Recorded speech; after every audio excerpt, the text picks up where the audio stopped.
A Bíblia, por favor, em Apocalipse, capítulo 3. Deixa sua Bíblia aberta, por favor. Não feche sua Bíblia, não, para você seguir o texto. E ter uma lógica aqui daquilo que eu vou expor. Apocalipse, capítulo 3.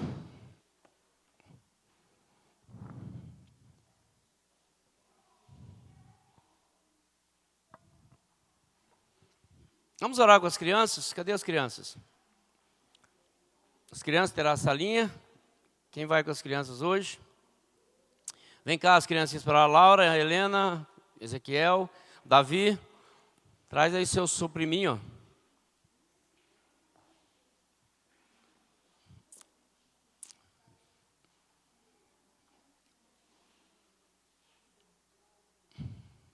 Davi, Helena, Laura.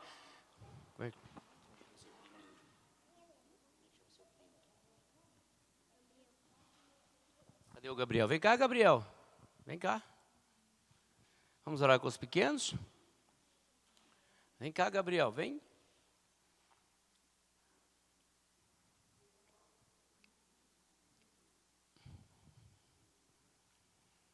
Ah, que bonitinho. Ezequiel vai orar pelas crianças. Papai do céu, muito obrigado por esse dia que o Senhor nos deu nessa igreja maravilhosa. Que abençoe a todos nós. Que o nome de Jesus, que nós oremos por você agora. Amém. Amém. Muito bem, pode ir com a tia Juliana. Vai lá, Gabriel. Quer orar também? Então vamos deixar as crianças orar. Obrigada, Deus, por esse dia. Abençoe esse dia. A família, as crianças. Em nome de Jesus, amém. Amém. Laura. Papai do céu, muito obrigado. Pedi a minha mãe, meu pai, eu, a Rebeca, todo mundo. Cuida das crianças. Todo mundo, cuida da igreja, todo mundo, Jesus, amém. Amém. Que lindo, né? Ah lá, Gabriel, vai lá com a tia lá, ó. A tia está te esperando, ó. Ele está se sentindo perdido, hein? Alegria, né, as crianças, bondade do Senhor. Apocalipse capítulo 3, verso 14. Verso número 14. Ao anjo da igreja em Laodiceia escreve: essas coisas diz o Amém, a testemunha fiel e verdadeira, o princípio da criação de Deus. Conheço as tuas obras, que nem és frio nem quente. Quem dera fosses frio ou quente. Assim, porque és morno, e nem és quente, nem frio, estou a ponto de vomitar-te da minha boca. Pois dizes: estou rico e abastado e não preciso de coisa alguma. E nem sabes que tu és infeliz, sim, miserável, pobre, cego e nu. Aconselho-te que de mim compres ouro refinado pelo fogo para te enriqueceres, vestiduras brancas para te vestires, a fim de que não seja manifesta a vergonha da tua nudez, e colírio para ungires os olhos, a fim de que vejas. Eu repreendo e disciplino a quantos amo. Sê, pois, zeloso e arrepende-te. Eis que estou à porta e bato. Se alguém ouvir a minha voz e abrir a porta, entrarei em sua casa e cearei com ele, e ele comigo. Ao vencedor dar-te-ei sentar-se comigo no meu trono, assim como também eu venci e me sentei com o meu Pai no seu trono. Quem tem ouvidos, ouça o que o Espírito diz às igrejas. Pai, em nome de Jesus, abençoa o nosso coração. Fala conosco através desse texto. Cuida do nosso coração, da tua igreja, e fortaleça-nos em nome de Jesus. Amém. Irmãos, a igreja, ela sofre por causa das pessoas. Essa é uma tese, talvez forte. A igreja evangélica brasileira, de algum modo, ela tem sido muito mais uma vergonha do que talvez um exemplo. As pessoas aderem à igreja, mas parece dar sinais de que não são transformadas. Há muito ajuntamento, mas talvez pouco quebrantamento e submissão a Jesus. Há muita trovoada e talvez pouca chuva. Há muitas folhas, mas poucos frutos. O índice de divórcios dentro das igrejas talvez seja igual ao que está lá fora. Muitos aceitam as orientações da igreja, mas não conseguem praticar. A igreja está sendo mais conhecida pelos seus escândalos do que pelos seus exemplos. Via de regra, isso tem sido visível. A juventude das igrejas de hoje sai de uma reunião de oração e vai para uma balada mundana. Nós estamos falando de uma igreja evangélica brasileira. Eu sei de igreja que passou o ano inteiro sem batizar um membro sequer.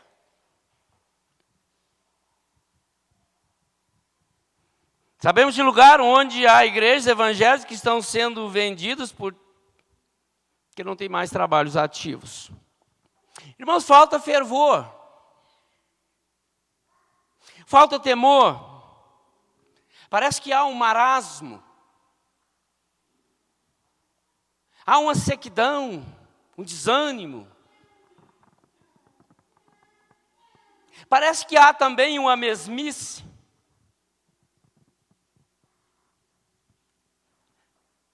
E eu tenho percebido de forma pessoal que parece que falta assim algum entusiasmo a mais com as coisas de Deus.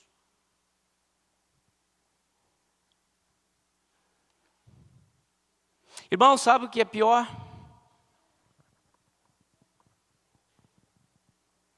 É que nós às vezes estamos nos olhando para o espelho, estamos nos achando o máximo.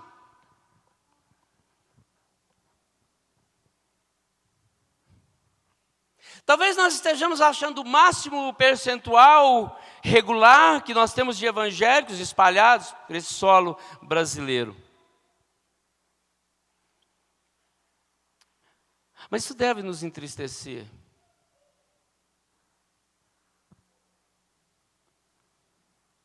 Nós vamos para um casamento onde ouvimos ali uma boa mensagem, talvez até duradoura, e quando acaba o casamento, a mensagem, a balada come solta e a bebida alcoólica é servida para os crentes.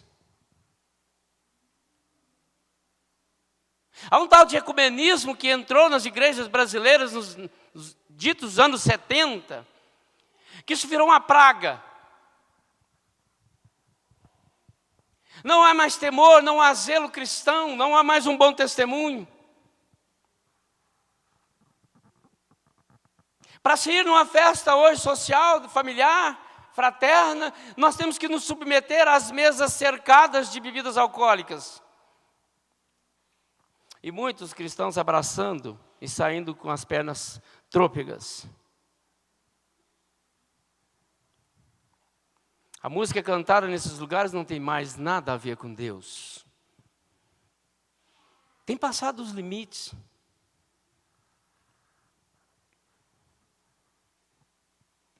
Salões de casamentos viram boates. O povo se entregando à perversidade, às coisas do mundo. Irmãos, ou nós colocamos o pé no freio, ou a igreja entra em um processo de secularização sem volta. Ou nós abrimos os nossos olhos e buscamos esse entusiasmo em Jesus, ou nós estaremos longe da verdadeira adoração.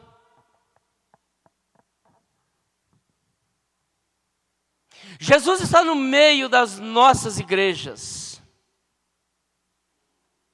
Ele é pregado, Ele é o centro.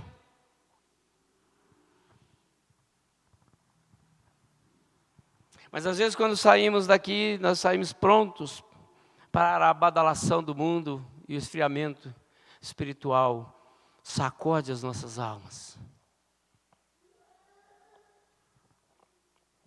Irmãos, esta é a carta de Jesus à igreja de Laodiceia, que não recebe nenhum elogio.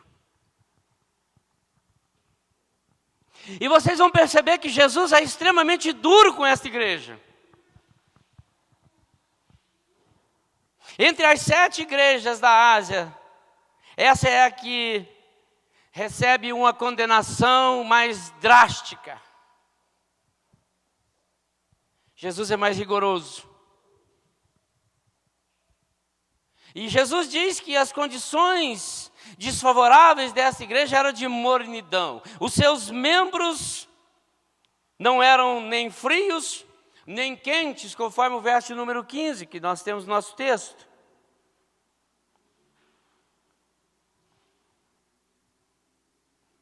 E aí, o que Jesus quer mostrar é que a pessoa morna, ela não se perturba muito quando ouve ensinamentos heréticos e não é vigorosa também na defesa da boa verdade, da boa doutrina.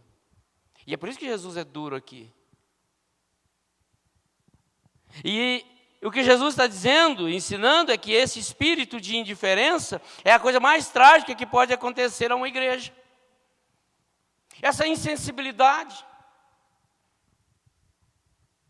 Parece que a mornidão e a indiferença marcará a igreja do final dos tempos. Particularmente, a indiferença quanto às grandes doutrinas da fé e a falta de vontade de defendê-las. Parece que isso vem marcando o cenário das igrejas evangélicas. É por isso, irmãos, que a igreja, ela parece que a nosso olhar crítico, sério, a igreja, ela é muito mais uma vergonha do que um exemplo. Jesus aqui, ele tem um diagnóstico em suas mãos. E Jesus, ele tem um apelo a fazer. E ele é tão maravilhoso na sua abordagem, na sua exposição, que ele não manda, ele aconselha essa igreja. Ele é tão bom que, mesmo na sua dureza, no seu estilo exortativo, dizendo arrepende-te, abra as portas, volta-se, Jesus, ele prefere dar um conselho. Então, a primeira coisa que ele faz no verso 18 é dar esse conselho: aconselho-te a que de mim compres ouro refinado pelo fogo para te enriqueceres. Irmãos, essa igreja estava situada na região do Vale do Líquor, cidade de Hierápolis, Laodiceia, Colossos, uma região ali próxima uma cidade da outra. Especificamente aqui, Laodiceia era uma cidade imponente, era um grande centro de bancos e de finanças. Essa igreja era tão poderosa e tão rica que, por uma trovoada, por um redemoinho, por um furacão gigante, toda essa cidade foi destruída. E a história conta que os poderosos bancários, os empresários com tanto poder, eles construíram de novo essa cidade com total imponência, sem a ajuda de Roma. Portanto, eles eram ricos, abastados. Eles tinham poder. E essa é a primeira metáfora que Jesus quer dizer: aconselho que vocês comprem de mim ouro puro, refinado. O ouro puro que refina é aquele que Pedro fala lá na sua carta, aquele que nós precisamos ser purificados como ele é. Jesus dá esse primeiro conselho: vocês estão se achando, vocês são ricos, mas são pobres. Jesus usa aqui também uma segunda metáfora, dizendo que eles usavam vestiduras brancas para te vestires, a fim de que não seja manifesta a vergonha da tua nudez. Era um grande centro de indústria de tecidos, a melhor lã, os melhores carneiros, produzia a melhor lã, era uma lã que era exportada, produzia os melhores tecidos, era importado para outras nações, faziam-se as melhores roupas. Jesus está usando essas metáforas. Olha, eu aconselho que vocês comprem de mim ouro, que vocês purifiquem a vida de vocês. Aconselho que vocês procurem vestiduras brancas da santificação. Vocês estão se gabando com a melhor lã, com o melhor tecido, a melhor roupa, mas vocês estão esquecendo de purificar a alma, o coração. São os conselhos que Jesus está dando aqui. Jesus está querendo dizer aqui que Laodiceia se orgulhava da roupa que fabricava, mas espiritualmente estava nua. E a nudez, a desonra, a vergonha. E aí Jesus, o Cristo ressuscitado, ele o exorta a comprar dele um vestido branco, puro, santificação. Mas ele usa também aqui essa outra metáfora que é do colírio. Que vocês também consigam um colírio para ungir os olhos, a fim de que me vejam. Esta região também, Laodiceia, era um polo de medicina fantástico, produzia o melhor colírio, unguento para os olhos, para o ouvido. E era vendido, exportado, e muitas pessoas chegavam para procurar esse colírio, para curar as suas vistas. E por que Jesus está usando essas metáforas? Para dizer para eles, comprem ouro puro, refinado, purifiquem a vida, santifiquem vestiduras brancas, colírio, comprem de mim, para vocês enxergar a verdade.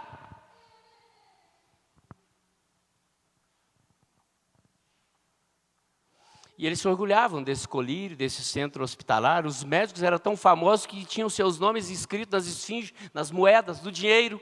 De tão famosos que eram os médicos. Eles se gabavam disso. Dessas riquezas, desse poder. E eles tinham consciência disso e Jesus está aqui aconselhando. Jesus está dizendo que era uma igreja cega, porque não enxergava a realidade da pessoa bendita dele. E Jesus talvez, irmãos, pega pesado aqui. Porque ele olha para essa igreja e não tece nenhum elogio. E ele prega para nos lembrar que não podemos viver uma vida insossa, sem vida, sem brilho, sem ele. E vejam bem, uma igreja rica, porém pobre de Deus. É isso que Jesus está querendo dizer para eles, uma cidade rica, imponente, um grande polo bancário, finanças, uma grande medicina, águas termais, Caldas Novas. E Jesus está dizendo, vocês são pobres, cegos, nus. Porque vocês estão me deixando de fora.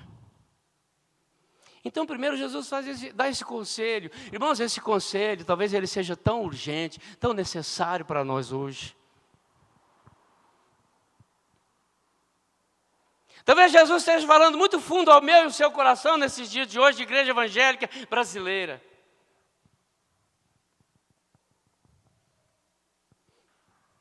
Irmãos, a segunda coisa que Jesus faz aqui é uma repreensão. Verso 19 e 20, Jesus está dizendo aqui para essa igreja, eu repreendo e disciplino a quantos amo, sê pois zeloso e arrepende-te, eis que estou à porta e bato, se alguém ouvir a minha voz e abrir a porta, eu vou entrar, eu vou ceiar com vocês.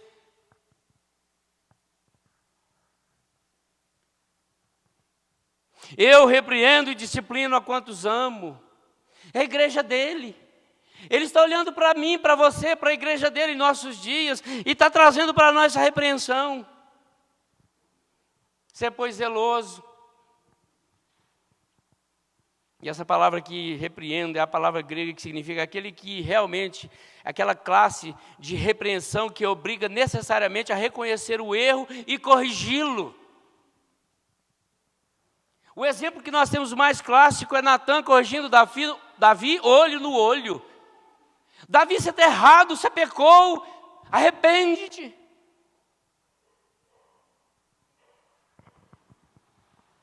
Deus manda o profeta encarar Davi, olho no olho. Jesus olha aqui para essa igreja, arrepende-te. Ele diz aqui para essa igreja, eis que estou à porta e bato. Irmão, sabe por que essa igreja aqui ela era narcisista? Ela era egoísta. E aqui o que Jesus está repreendendo eles é porque Jesus entende que eles estão deixando ele do lado de fora.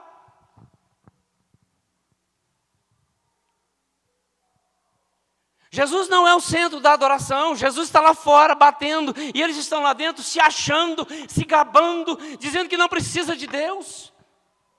E Jesus está apenas dizendo para eles: eis que estou à porta, se vocês abrirem, eu vou entrar, eu vou ceiar com vocês. Vai ter culto, vai ter adoração, vai ter serviço, vai ter alegria, vai ter edificação. Irmãos, é por isso que às vezes a gente critica movimentos religiosos. Porque Jesus está fora. Há cultos a adoradores pagãos, há cultos dirigidos a falsos deuses, há cultos dirigidos a personalidades, e Jesus está fora, batendo: deixa eu entrar, eu quero ceiar com vocês, eu quero ser o centro da adoração de vocês.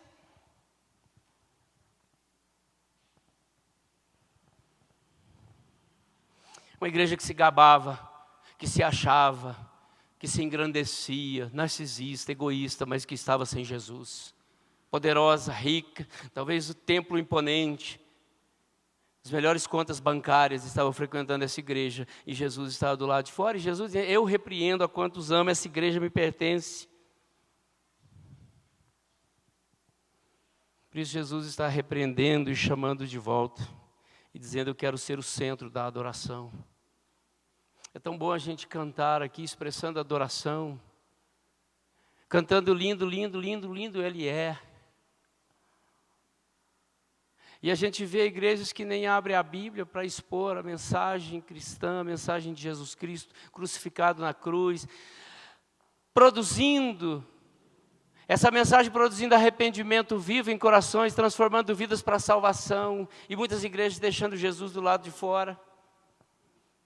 É por isso, queridos, que talvez o grande problema da igreja são as pessoas. E é por isso que talvez a igreja brasileira hoje ela é muito mais uma vergonha do que um exemplo. Nós somos convidados a pensar sobre esses conselhos de Jesus, sobre essa repreensão de Jesus. Olha, eu quero ser o centro da sua adoração, eu quero ser servido, eu quero ser seguido, eu quero ser anunciado, eu quero ser pregado no seu púlpito. E eles estavam deixando Jesus do lado de fora. Irmãs queridas, quanta firmeza nós precisamos ter na mensagem de Jesus. Como nós precisamos ser zelosos, como Ele pede aqui, e sermos fiéis à mensagem. Entanto, Ele primeiro faz aqui então esse aconselhamento. Compre de mim ouro, compre de mim vestes brancas, compre de mim colírio para vocês enxergar a realidade, a vida, a santidade. A repreensão de Jesus é para que eles convide-o para ser o centro da adoração, para ser o Senhor da igreja, para ser objeto de culto. E Jesus finaliza esse texto fazendo uma promessa: ao vencedor dar-lhe-ei sentar comigo o trono, assim como eu estou sentado ao lado do meu Pai. E aí, queridos, ele diz: quem tem ouvidos, ouça o que o Espírito diz às igrejas.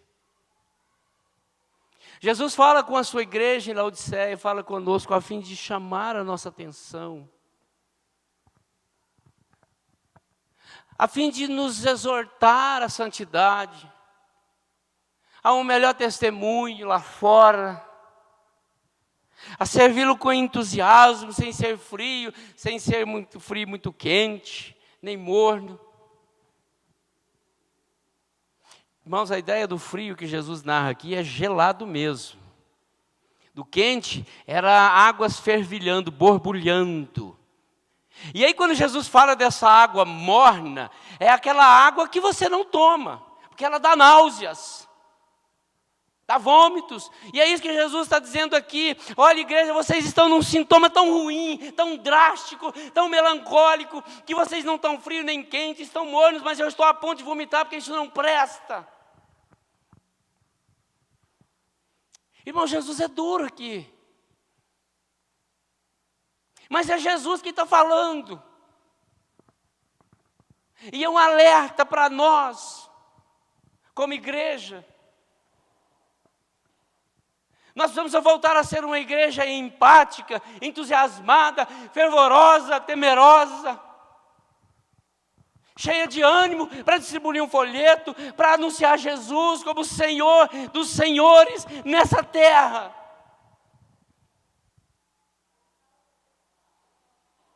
Oh, irmãos, como nós somos chamados a isso nesses dias.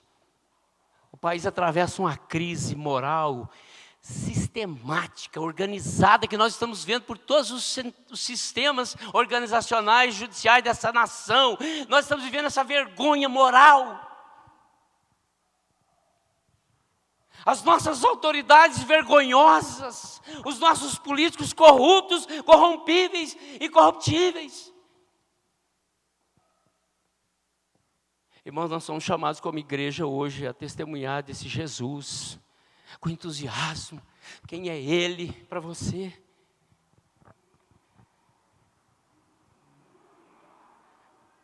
Irmãos, essa igreja estava passando vergonha em Jesus. E é por isso que Laodiceia não recebe de Jesus nenhum carinho, nenhum elogio. Como algumas das outras igrejas, 5 delas recebem alguns elogios. 2 delas apenas não recebem elogios de Jesus. E essa é uma delas, que Jesus é duro. Vocês estão fazendo tudo errado. E eu preciso repreender vocês porque eu os amo. E é preciso, irmãos, que nós entendamos isso, nos voltemos mais para Jesus, para a seriedade do nosso testemunho lá fora, entusiasmo, fervor espiritual, para que Jesus se alegre, se anime conosco como igreja dele aqui nessa terra.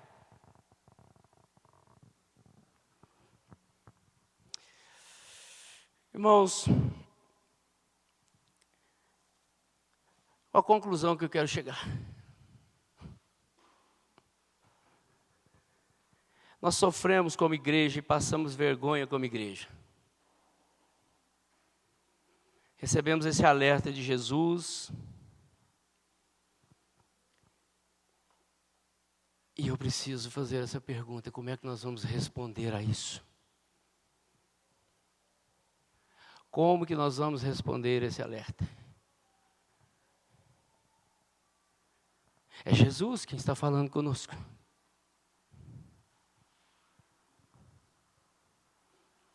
E a igreja de Jesus, ela é convocada a mudar de rumo.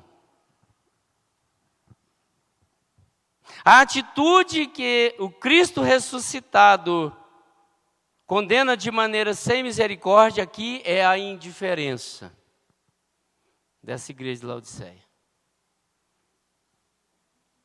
A única atitude impossível em face do cristianismo é a neutralidade. E tem muita gente neutra. Ser neutro com relação a Jesus é constituir-se um obstáculo para a sua obra. Eu me entristeci esses dias, porque convidei algumas pessoas para servir no ano de 2023 e me disseram que não quer nenhum cargo de liderança, não quer assumir nenhuma liderança na igreja. Neutralidade. Quero cruzar os braços, quero ver a banda passar. Já ouviram aquela música? Estou à toa na praça, meu amor me chamou para ver a banda passar, papapá. Tem gente neutra.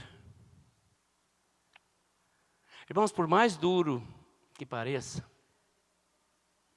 o significado dessa terrível ameaça de Jesus Cristo ressuscitado aqui, é que será preferível não nos termos iniciado a caminhada cristã, ter aceito o Senhor como Salvador e depois abandonarmos uma prática religiosa convencional, formal e sem significado aparente, mas sem o fervor do Espírito. Seria melhor não ter assumido esse compromisso. É o que Jesus está querendo dizer aqui. E Ele nos chama, como igreja, como a comunidade do amor, como diz a Bíblia. Essa comunidade cristã que ama, que desfruta de amor. Nós precisamos vivenciar esse amor. Nós vamos desfrutar esse amor internamente, com fervor, com entusiasmo. Conta-se a história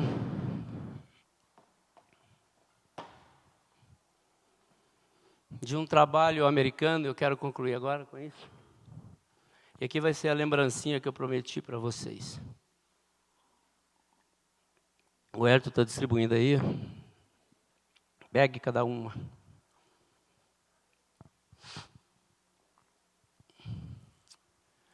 Um grupo de pessoas americanas, um trabalho voltado para o apoio, o auxílio às famílias.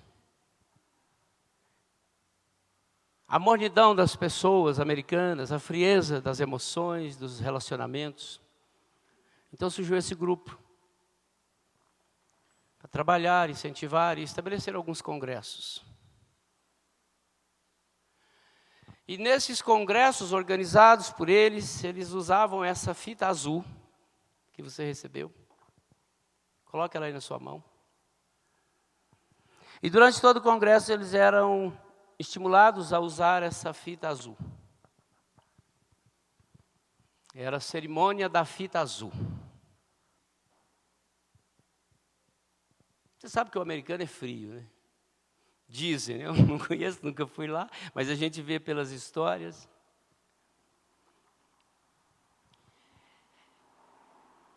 E um grande executivo foi convidado a participar de um desses encontros, desses congressos do apoio às famílias e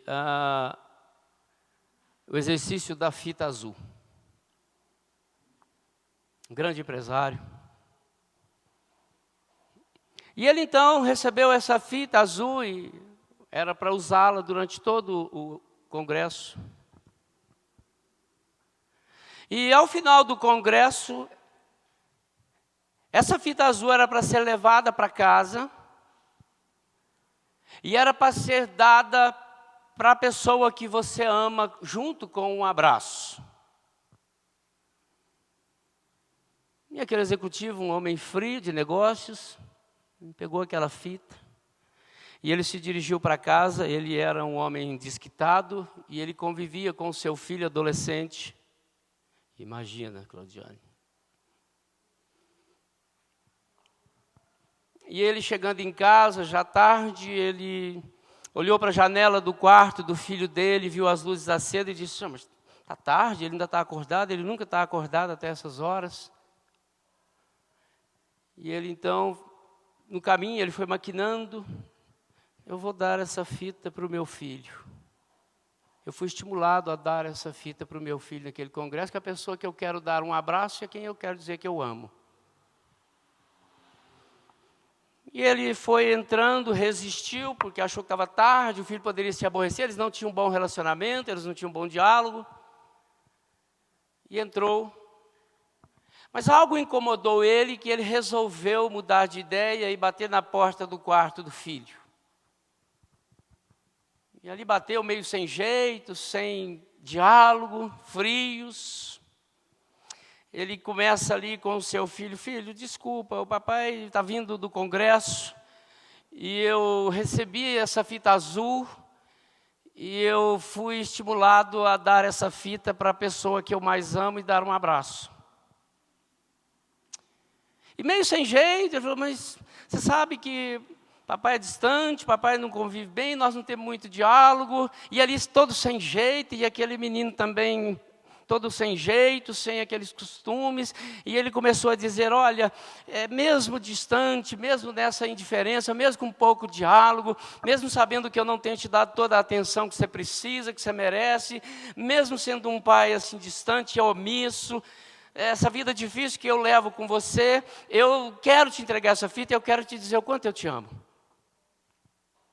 E ali se abraçaram, choraram, e trocaram ali algumas conversas a mais, meio desconcertados, todos dois. E então ele sai do quarto, fecha e vai dormir. Preste atenção. O dia amanhece, aquele menino vai para a escola. Normal, ele se arrumava cedo, saía para a sua escola. E o seu pai dormiu até mais tarde, porque aquele dia ele estava de folga. Não ia para o trabalho, então ele ficou até mais tarde. Ficou ali, perdeu quase toda a manhã. E quando ele levantou-se, seu filho já tinha saído. Ele desceu para tomar o seu café. Ao aproximar da mesa, ele viu ali a mesa arrumada, uma xícara, a mesa pronta. E embaixo da xícara um bilhete, uma carta. E aquela carta dizia o seguinte para aquele pai: Pai, o senhor não imaginava o estado em que eu estava ontem. Eu estava pronto para me suicidar ontem.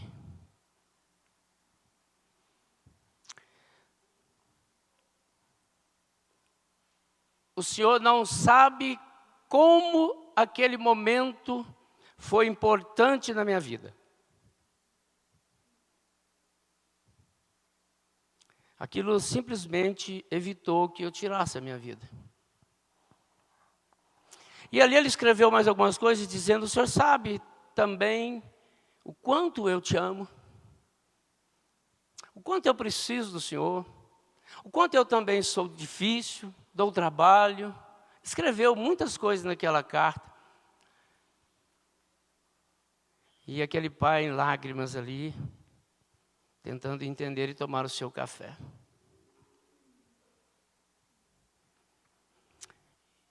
E aquele menino fecha o seu texto dizendo para o seu pai: me abrace mais.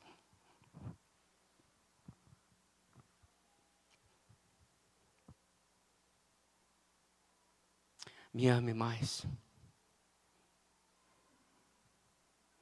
Converse mais comigo. Porque é isso que o Senhor me deu, essa fita.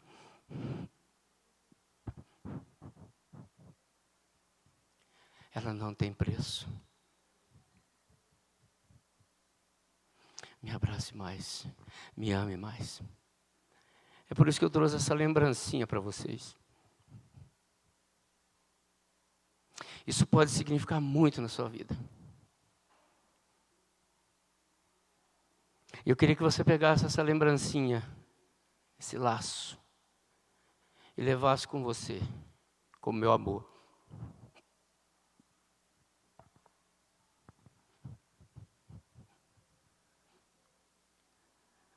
O meu carinho. Que você pudesse dar essa fita para alguém que você ama e dar esse abraço também. Aqui está. Trouxe uma lembrancinha para você. Um abraço. E eu queria dar um abraço em cada um. Se vocês puderem fazer uma fila, vir aqui, eu queria dar um abraço em cada um. E dizer para vocês que essa lembrancinha, ela não tem preço. Pode vir, eu quero abraçar um a um. Quero dar um abraço em todos, do menor até o mais idoso. E você vai levar essa lembrancinha para casa e você não vai... Eu não prometi que vocês não iam esquecer? Eu quero que você não esqueça. Deus abençoe, viu?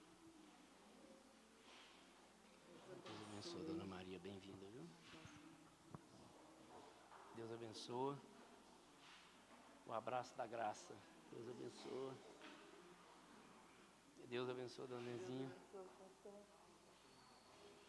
Deus abençoe o Esco, meu querido irmão. Deus abençoe o varão querido. Receba essa lembrancinha com amor, viu? Deus abençoe, meu querido. Viu? Guarde essa lembrancinha com amor, viu? Deus abençoe você e a Rebeca aí com amor, viu? Deus abençoe, minha querida. Deus abençoe a Dona Lúcia. Receba essa lembrancinha com amor, viu? Deus abençoe, minha querida. Te amo, viu?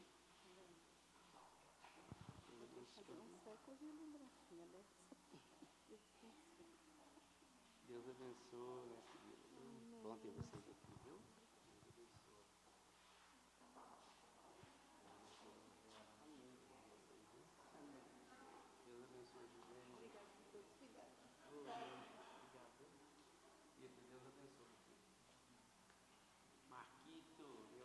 querida, Deus abençoe, viu? Deus abençoe, então, Deus te guarde, viu? Deus abençoe, minha querida, sinta-se bem acolhida aqui, viu?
Amém, glória a Deus. Irmãos, nós falamos no acampamento, no retiro, sobre esse amor. E é isso que eu queria aplicar para vocês. Que essa lembrancinha possa significar muita coisa na sua vida, como tem significado na minha. Quando eu vi essa história, eu impactei e chorei. Porque isso é real nos nossos dias. Nós estamos carentes desse abraço. Nós estamos carentes desse amor. E aquele menino termina a sua carta dizendo assim: Pai, o Senhor salvou a minha vida. Me ame mais. Me abrace mais. Me ame mais. E me abrace mais. Vamos ficar de pé e vamos receber a bênção. Marcos, encerrar com a última música aí. Eu vou impetrar a bênção e vou lá fora. Quero que os irmãos que foram recebidos hoje sejam alvos do nosso abraço também lá fora, da comunhão. E tem um lanche, um cafezinho depois do culto, tá bom?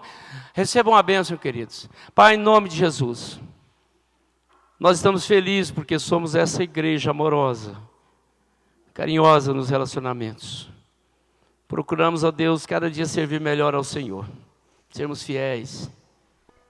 Ó Pai, que esse momento seja significativo na nossa caminhada, na nossa comunhão. Que essa lembrancinha, Deus, seja algo para ficar guardado nos nossos corações. Que ela possa ser desfrutada, distribuída aqui entre os irmãos também. Esse abraço caloroso, amoroso. O abraço da graça. Porque nós já recebemos esse abraço da graça e nós queremos distribuir ele. Nos ajude, Pai, nessa caminhada. Abençoa cada um aqui, do menor ao mais idoso. Encha-os de prazer em sermos filhos do Senhor e servir ao Senhor. Leve-os em paz. E agora, amados e amadas, que a graça do nosso Senhor e Salvador Jesus Cristo, o amor de Deus o Pai, a comunhão do Espírito, seja conosco hoje e sempre. Amém. Ide em paz, irmãos.